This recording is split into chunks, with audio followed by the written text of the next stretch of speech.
రేవంత్ రెడ్డి హయాంలో తెలంగాణ అభివృద్ధిలో ముందంజలో ఉందని పీసీసీ చీఫ్ మహేష్ కుమార్ గౌడ్ స్పష్టం చేశారు.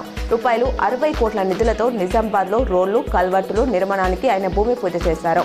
నిజామాబాద్ పట్టణాన్ని తెలంగాణలో ఉత్తమ పట్టణంగా తీర్చిదిద్దేందుకు కృషి చేస్తున్నామన్నారు. సీఎం రేవంత్ రెడ్డి నేతృత్వంలోని కాంగ్రెస్ ప్రభుత్వం ప్రజల సౌకర్యార్థం అభివృద్ధి పనులను నిరంతర ప్రక్రియగా చేపడుతుందని రాష్ట్ర ప్రభుత్వ సలహాదారు మహమ్మద్ షబీర్ అలీ, ఎమ్మెల్సీ మహేష్ కుమార్ గౌడ్ అన్నారు. నిజామాబాద్లోని వివిధ డివిజన్లలో అర్బన్ ఎమ్మెల్యే ధన్పాల్ సూర్యనారాయణ, అదనపు కలెక్టర్ అంకిత్ తదితరులతో కలిసి అభివృద్ధి పనులకు ఆదివారం శంకుస్థాపనలు చేశారు.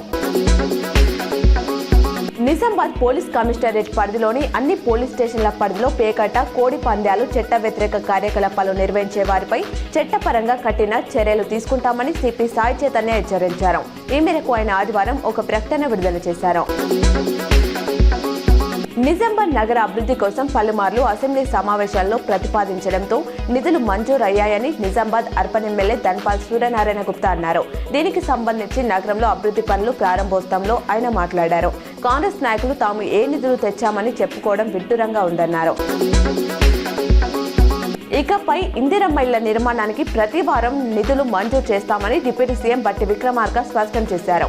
లబ్ధిదారులు వేగంగా నిర్మాణ పనులు పూర్తి చేసుకోవాలని రామగుండం పర్యటనలో అన్నారు. స్థానికంగా 800 మెగావాట్ల థర్మల్ పవర్ ప్లాంట్ నిర్మాణానికి చర్యలు చేపడుతున్నట్లు తెలిపారు.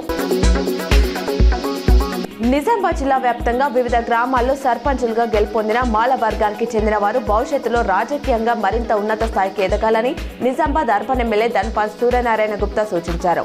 ముఖ్యంగా జిల్లా వ్యాప్తంగా సుమారు 60 మంది మాల వర్గానికి చెందిన వారు గెలుపొందడం విశేషమన్నారు.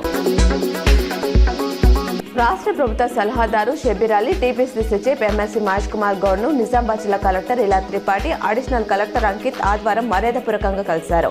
నిజామాబాద్ R&B గెస్ట్ హౌస్ వద్ద వారిని కలెక్టర్, అడిషనల్ కలెక్టర్లు కలిసి మొక్కలు అందించారు.